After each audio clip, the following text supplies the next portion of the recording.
ताज्या बातम्यांसाठी महान करेला सबस्क्राइब करा आणि बेल आयकॉनला क्लिक करा। जयसिंगपुरात चाकू हल्ला प्रकरणी संशयितास घटनास्थळी फिरवले।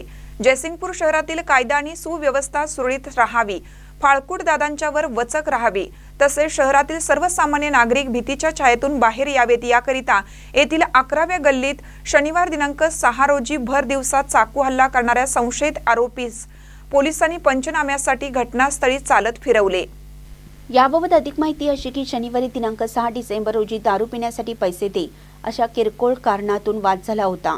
या वादात रूपांतर हाणामारीत होऊन प्रकाश नलवडे शाहरुख मुजावर चाकूचा वार करून जखमी केलं होतं। या प्रकरणातील दहशत माजवणाऱ्या संशयित आरोपी पुंडलिक गोविंद गाडीवड्डर वयवर्ष 30 राहणार 13वी गल्ली जयसिंगपूर याला जयसिंगपूर पोलिसांच्या शोध पथकाने सापळा रचून सोमवारी दिनांक 8 रोजी मिरज बस स्थानकात ताब्यात घेतले होते।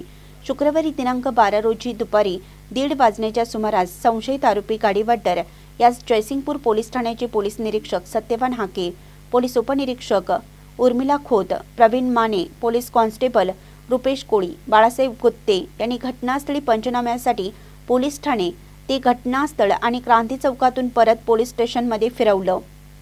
महानकरी न्यूजसाठी इजाज खान पठाण, जयसिंगपूर।